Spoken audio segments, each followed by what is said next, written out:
Pues vamos a hablar esto de la neuropsicología del trastorno obsesivo compulsivo. Entonces, si me das la siguiente. Bueno, primero ya saben estos datos, ¿no? Que el TOC es un trastorno altamente discapacitante. Más o menos,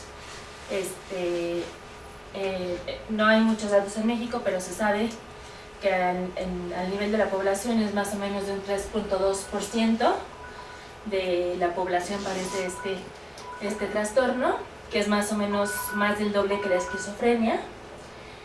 Y se sabe mucho acerca de la sintomatología, de cómo afecta, de cuáles son los síntomas, de cómo afecta a los pacientes, pero se sabe muy poco acerca de la etiología, o sea, de cuál es el origen, ¿no? De los sustratos neurales y del perfil cognitivo del TOC. Ahorita ya se ha estado estudiando más en los últimos 5-10 años todo este perfil cognitivo del TOC, cómo afecta a la memoria, cómo afecta a la atención, qué está pasando, digamos, cuáles son las bases más biológicas del padecimiento, pero es algo que todavía se está estudiando mucho más que en otros padecimientos como la depresión o como la esquizofrenia, que es algo que ya se sabe bastante. No se sabe al 100% evidentemente porque el cerebro siempre está en estudio, pero es algo que ya se conoce mucho mejor que en el TOC. La siguiente, por favor. Entonces, bueno, hoy vamos a hablar de neuroimagen, de memoria, de planeación, de toma de decisiones, de flexibilidad cognitiva, de inhibición, de atención y vigilancia, que son básicamente, la memoria, la planeación, la toma de decisiones, la flexibilidad, la inhibición, la atención y la vigilancia, son los principales sustratos neuropsicológicos donde se ha estudiado que se ven afectados por el TOC. No quiere decir que otros sustratos neuropsicológicos no estén afectados, sino que estos son los que se ha estudiado más, o que se ha visto que están más afectados. Entonces son los que les voy a platicar el día de hoy. También les voy a platicar de un estudio piloto que hicimos con algunos datos de algunos pacientes. Y bueno, también les voy a platicar un poquito de algunos estudios de neuroimagen que se han hecho con pacientes con TOC. Entonces, lo primero, la siguiente por favor, es que en muchos estudios con neuroimagen se han visto anomalías tanto estructurales como funcionales. ¿Qué quiere decir esto? Que tanto la estructura del cerebro como su función se ha visto que hay anomalías en pacientes con TOC. Sobre todo en estas tres áreas del cerebro, que es la corteza orbitofrontal, que es la que está, como podemos ver en esta imagen, mucho más cerca en la parte frontal del cerebro, en los lóbulos frontales, pero mucho más cerca de los ojos, en el giro cingulado anterior, que es esta zona que vemos aquí en la parte medial del cerebro, y en los ganglios basales, que si nosotros tomamos el cerebro, digamos, y lo vemos sobre la base, ahí tenemos unos ganglios, y también en el área del núcleo caudado, que está muy cerca de los ganglios basales. Entonces estas son las tres áreas principales que se han visto asociadas o afectadas por el TOC. La siguiente, por favor. Entonces hay una hipótesis que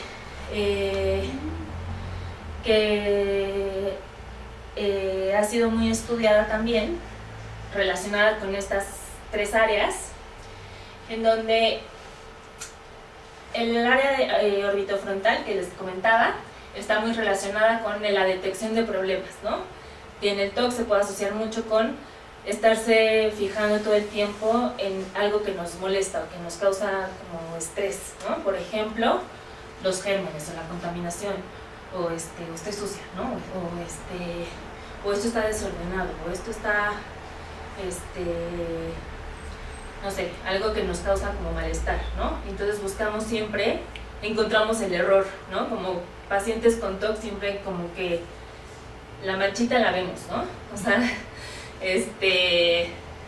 se nos puede pasar a cualquier otra persona, pero al paciente con TOC, ahí la encuentra, ¿no? Detectamos todo. Detectan todo lo que les da ansiedad, ahí lo encuentran, ¿no? Entonces esto tiene que ver mucho más con esta parte anómala de la corteza orbitofrontal. El giro cingulado tiene que ver mucho más con esta solución que le damos a la detección de este problema, ¿no? Entonces yo me estoy dando cuenta de que algo está sucio, pues ¿qué hago? Voy y lo limpio, ¿no? O me limpio las manos. O sea, más bien como la parte compulsiva, o la parte como ya de ejercer la acción o de solucionar el problema, ¿no? Esto tiene más que ver con la parte del giro cingulado, que es la parte del cerebro que veíamos en la parte medial. Entonces esto es lo que vuelve como un círculo vicioso del TOC, ¿no? Detecto el problema o empiezo con la parte obsesiva y le doy una solución, ¿no? O lo que yo creo que es una solución, que es como la parte más compulsiva, y empieza como este ritual. Ahora, las personas que no tienen TOC, generalmente, bueno, no pasa nada, sigo adelante, ¿no? Entonces me lavo las manos y ya está, ¿no? Y sigo adelante y ya, cambio mi pensamiento y sigo con otra cosa, que es la parte de la que se encarga el núcleo caudado y la parte también de los ganglios basales. Entonces, el patrón, digamos, de las personas que no tienen TOC sería: veo un problema, me lavo las manos y sigo adelante, ¿no? O sea, detecto la contaminación o la suciedad, veo la solución y sigo adelante.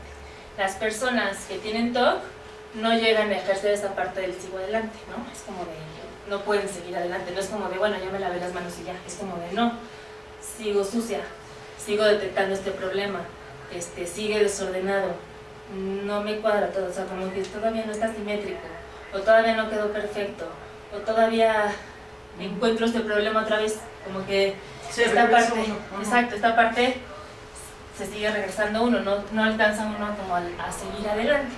Y todo esto tiene que ver, según lo que se ha estudiado en neurobiología del TOC, con estas anomalías en estas tres áreas del cerebro. La que sigue, por favor.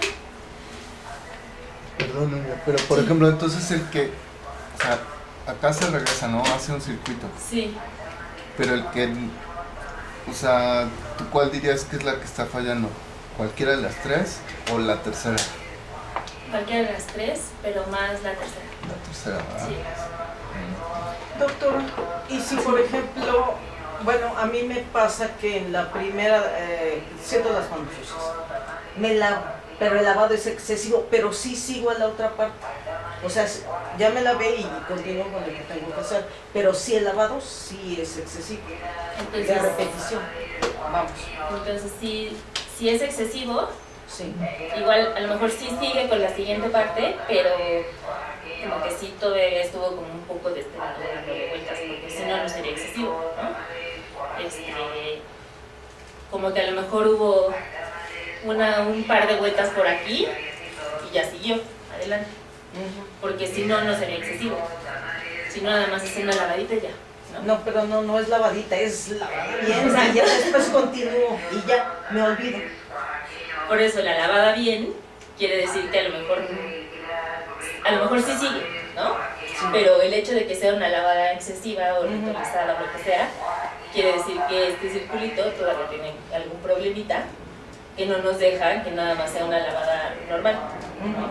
Entonces, el chiste es trabajar como en este circulito, que no se, o sea, a nivel cognitivo es lo que a nivel terapéutico ese es el objetivo, ¿no? Pero a nivel biológico, si el circulito no está funcionando a nivel biológico, pues no se puede, ¿no? O sea, igual sí para eso sirven los medicamentos y todo esto, pero ya es algo como a nivel funcional y estructural que hace que no podamos seguir adelante, ¿no? Entonces, sí lo podemos llegar a cambiar con muchísimo trabajo, con medicamentos, ¿no? Pero sí es algo que así está, ¿no? Finalmente es el TOC, ¿no? Pues así nacimos, ¿no? O sea, finalmente es el TOC y o sea, nosotros lo tenemos y no se quita, ¿no? Eso lo sabemos. Sí, sabemos que es un trabajo diario. Es Exacto. como los diabéticos, ¿no? Que es de diario. Tienen que tener un control de alimentos y de medicamentos y y conocimiento, ¿no? De que saber qué le sube el azúcar, que no, la parte emocional y todo eso. Exacto. Es más o menos lo mismo, tenemos que estar conscientes. Exacto, aquí de el qué es lo órgano que está dañado pues es el cerebro y está dañado de esta forma, ¿no? Entonces nada más saber qué es lo que nos está pasando y pues ni modo, nuestra forma de tratamiento es diferente, ¿no? O sea, Sí. la de los diabéticos es no tomar azúcar o tener mejor alimentación, hacer más ejercicio, Sí, una serie de indicaciones, ¿no? Exacto. Pero nosotros también, porque tenemos herramientas, la respiración, exacto. Darnos cuenta de que la estamos cuestión cognitiva empezando conductual con y un todo eso. ritual, etcétera, etcétera. Sí, es trabajo bien. Exacto. Bueno, entonces vamos a pasar, ya vimos la parte como más de neuroimagen, de todos los estudios que se han hecho, que están básicamente en estas tres áreas que son las que más los datos que más contundentes o que más contundencia han tenido en las investigaciones. Ahora vamos a hablar de memoria. Básicamente la memoria está mucho más relacionada con las compulsiones está más deteriorada en las personas que tienen obsesiones o convulsiones como de estar checando todo el tiempo. Entonces hay varios tipos de memoria, sobre todo la memoria no verbal y la memoria espacial son las que están disminuidas en los pacientes que tienen compulsiones de checar o obsesiones de checar.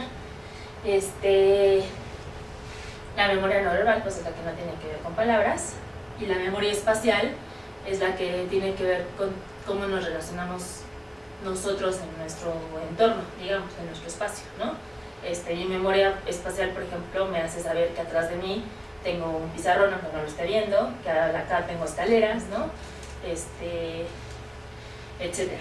Entonces, muchas investigaciones han visto que estos dos constructos están disminuidos en personas que tienen este ritual, por eso se la pasan pensando todo el tiempo, no se acuerdan de si ya apagaron las llaves del gas, no se acuerdan si ya checaron la cerradura, no se acuerdan si tiene que ver mucho con el ritual y con la compulsión, ¿no? Con el TOC, pero también tiene que ver mucho con la memoria, que si tuvieran la memoria intacta, pues no tendrían que estar viendo o yendo a revisar si se apagaron la llave del gas, ¿no? Por ejemplo, o si cerraron bien la puerta, ¿no? Si tuvieran como la memoria, digamos, intacta, pues ya, si cerré bien la puerta, sí la cerré bien, ¿no? Punto. Ya no, mi memoria me está fallando, entonces tengo que ir a ver si la cerré bien. Además, la tengo que ir a ver si cerré bien porque es una obsesión o una compulsión, ¿no? Pero bueno, también es una precaución, ¿no? sí es una precaución si la hacemos una vez o dos, pero si ya la hacemos 7, ya no es una precaución porque ya... Sí, pero 2 no es. Una. ¿Tú lo haces 3? Yo lo hago 3. No, pues Dice que ya... yo soy obsesiva compulsiva, le digo. Sí, ya es un rasgo... Tantas cosas que tiene uno que Obsesivo. encargar en la casa. Digo ya que dejar 3, que- a lo mejor hay que checar. Doctora, ¿no es que tal vez esté uno pensando en una obsesión o en preocupaciones y entonces no se fija y cierra y después regresa, ¿la cerré? ¿No la cerré? Y regresa uno, Sí, ¿no? puede ser Es también como también una parte de... de El no falta de fijarse atención, tiene que ser con falta de atención, sí, de por supuesto. concentración. Sí, pero también tiene que ver con por qué no estamos poniendo atención, probablemente porque estamos pensando en otras obsesiones o no, a lo mejor. Pero sí puede ser también por falta de atención. Pero si es falta de atención y se está deteriorando la memoria, también es problema de memoria, ¿no? Sí, ahí habría que ver el origen, pero sí los estudios han arrojado que sí es un problema más de memoria en esta área del chequeo. Estos dibujitos se los puse porque hay unas pruebas que aplicamos los neuropsicólogos para evaluar la memoria espacial o la memoria no verbal, ya sea computarizadas o en lápiz y papel, que se trata, no sé, como de copiar figuras complejas y después volverlas a dibujar sin verlas, o no sé si recuerden de la infancia un juguetito que era el Simon 6, ¿no? Que tenías que apuntar, que se prendían unos foquitos en cierto orden y tú tenías que presionar los foquitos en el orden en el que se prendían, ¿no? Ese también es como un jueguito de memoria espacial. Bueno, hay varias pruebas semejantes donde podemos evaluar la memoria espacial y cómo está funcionando. La siguiente, por favor. En cuestión de memoria, también se sabe que en los pacientes con TOC, aparte de esta parte del deterioro de la memoria espacial o no verbal, también hay una disminución o una afectación en las estrategias de organización de la información a memorizar. Generalmente, las personas que no padecen TOC o que no tienen un diagnóstico psiquiátrico, la forma de memorizar sigue cierta estrategia, ¿no? O sea, para aprenderme una lista de palabras, no sé, me la aprendo de tal forma que, no sé, utilizo mnemotecnia o las organizo por grupos, no sé si las palabras están relacionadas con algo, las agrupo, me las aprendo de esa forma, o me las aprendo en orden alfabético, me las aprendo, no sé, busco una estrategia, ¿no? Para aprendérmelas. O si tengo que aprenderme algo para la escuela, o si tengo que aprenderme algo para un examen o lo que sea, busco una estrategia de memoria para aprendérmelo. Generalmente los pacientes con TOC tienen dificultades para buscar estrategias de memoria, ¿no? No es que no puedan buscar una estrategia exitosa, sino que generalmente las estrategias no son las adecuadas, ¿no? O no encuentran una estrategia para memorizar las cosas que se tienen que aprender, y por eso tienen dificultades también para memorizar las cosas. La que sigue, por favor. Otra de las capacidades que se ven afectadas en la memoria es esta capacidad que llamamos de planeación. Esta es una de las funciones ejecutivas o de las funciones, digamos, superiores, que están relacionadas con el funcionamiento de los lóbulos frontales, y tiene que ver con esta capacidad de poder planear una conducta para poder llevarla a cabo, ¿no? Entonces, también está disminuida la velocidad del procesamiento y hay un enlentecimiento psicomotor. Entonces hay una pruebita que algunos de aquí ya la han hecho, que es la torre de Hanoi, que es como tenemos que pasar estos bloques de este poste a este otro poste, ¿no? Y hay varias reglas, que no podemos poner un disco más pequeño sobre un disco, debajo de un disco más grande, solo podemos mover un disco a la vez, etcétera, ¿no? Entonces nos tiene que quedar justo de esta manera, y podemos hacer todo el número de movimientos que queramos, pero lo ideal es tratar de hacer el menor número de movimientos posibles, ¿no? Entonces, hay gente que lo hace rapidísimo, hay gente que se tarda mucho más, hay gente que lo hace en muy pocos movimientos, hay gente que lo hace en más movimientos, ¿no?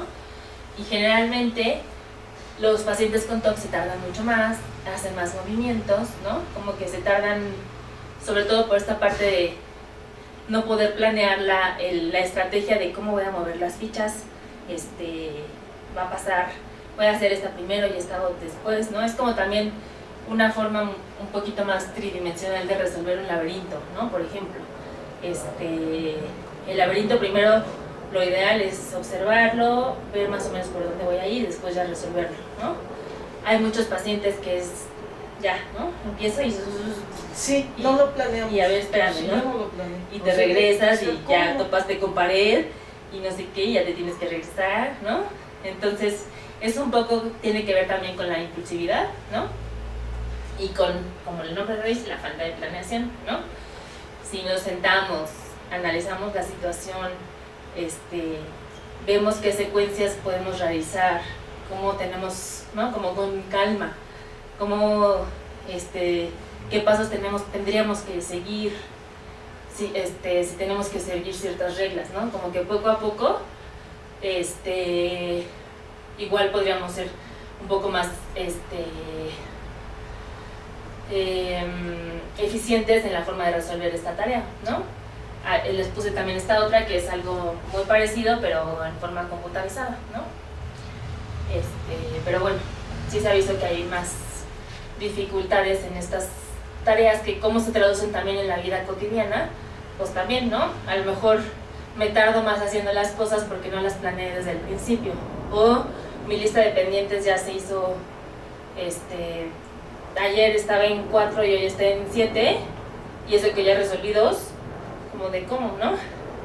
¿Por qué? Porque no planeo bien las cosas, se me juntan las tareas, como que no sé cómo anticipar las situaciones, no llevo una buena secuencia, no puedo planear las cosas y las empiezo a hacer sin un plan, sin una estrategia, sin todo un método, digamos, que nos pueda servir para ser más eficientes, ¿no? Que sigue, por favor. Otra de las áreas donde se ve influida también donde se ve que el TOC afecta bastante es en el área de toma de decisiones.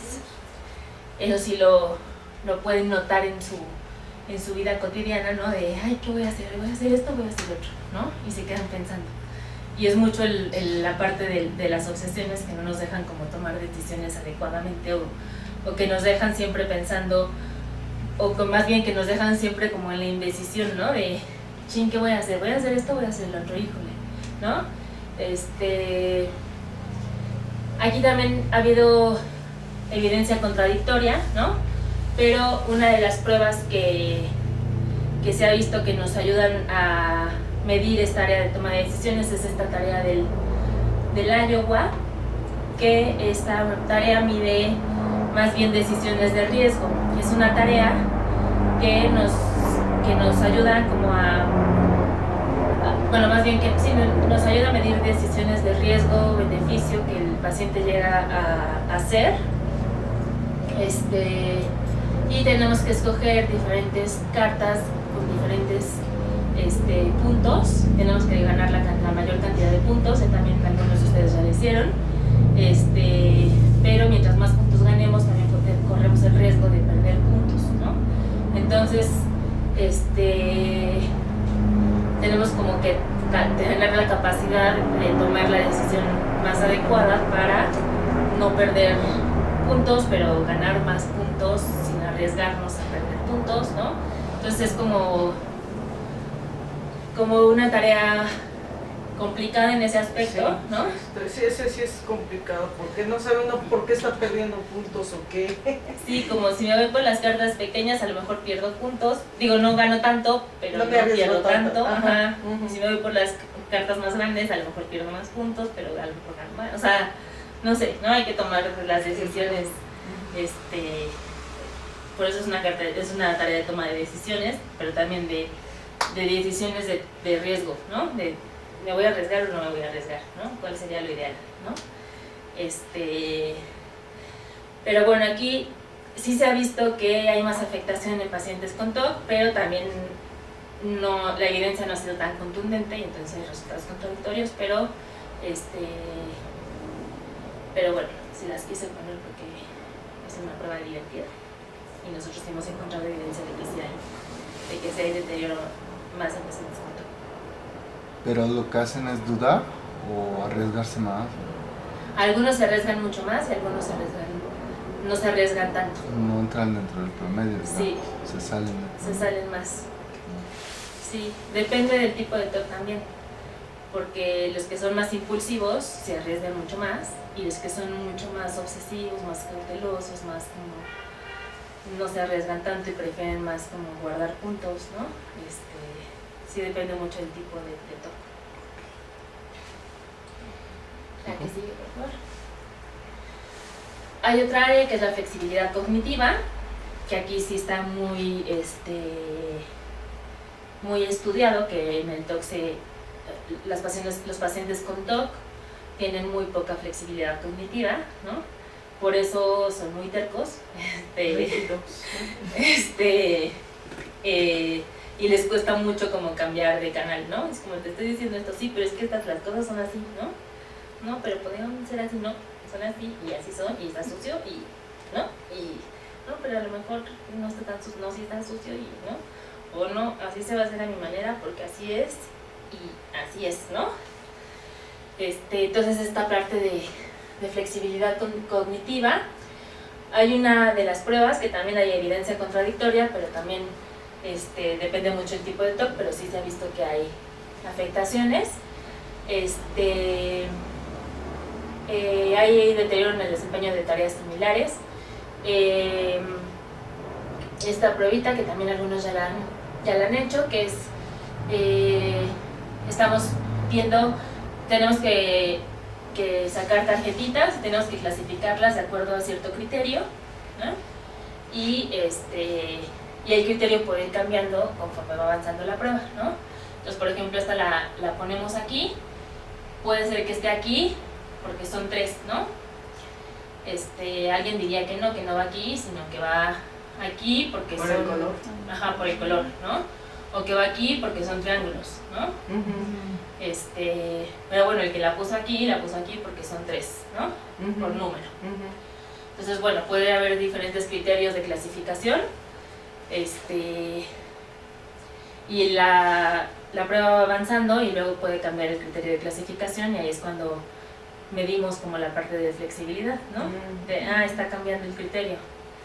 Y si seguimos con la terca de que no, es por número, ¿no? No, pero ya cambió el criterio, ¿no? Entonces hay que cambiar la forma de clasificar, ¿no? Ahí es de acuerdo al puntaje que va dando, ¿no? Exacto. Sí. Y hay una forma computarizada que es distinta. Bueno, esa también es computarizada, pero esta computarizada que también tienen que clasificar de acuerdo a la similitud de la figura, ¿no? Por ejemplo, las computarizadas ya tienen como diferentes paradigmas, pero bueno, la idea es la misma, tratar de cambiar como el switch, de que estamos siguiendo cierto patrón y ahora lo tenemos que cambiar. Al cambio. Exacto, tenemos que cambiar, ¿no? Y sí, en la vida cotidiana es esto de estoy haciendo las cosas de cierta manera y ahora tengo que cambiarlas, ¿no? O yo digo que está pasando esto y hay que cambiar, ¿no? Y a lo mejor no siempre es fácil, pero no necesariamente, o sea, la flexibilidad es mala, ¿no? La siguiente, por favor. Es como un poco saber adaptarse, ¿no? Sí, tiene mucho que ver con el entorno, con la adaptación al entorno, ¿no? Ser flexibles y sí, muchas veces poner de nuestra parte, ¿no? Sí, mucho tiene que ver con quién seamos flexibles y con quién no, en qué contexto no, ¿no? Pero sí tiene que ver mucho con la adaptación al entorno. Esta otra función que tiene que ver con la inhibición, con la capacidad de poder inhibir conductas que estamos acostumbrados a hacer de forma automática, ¿no? Las puse juntas con la atención porque estas pruebas miden también la atención. Entonces, por ejemplo, esta prueba que tenemos que estar, no sé, tocando el mouse, ¿no? Cada vez que aparezca cierta figura, pero cada vez que aparezca el triangulito, no tocar el mouse, ¿no? Entonces está apareciendo la figura, entonces clic, clic, clic, clic, y entonces no tocar el mouse cuando aparezca el triangulito, ¿no? Entonces tenemos que inhibir la conducta automática de estar tocando, por ejemplo. O este otro, no se ve muy bien aquí, pero bueno, cuando tenemos que leer el color de la tinta de la palabra, ¿no? Y cuando tenemos que leer el nombre de nada más lo que está escrito, ¿no? Entonces, por ejemplo, ahorita pues nada más tenemos que leer lo que está escrito, pues es muy fácil decir rojo, verde, azul, amarillo, ¿no?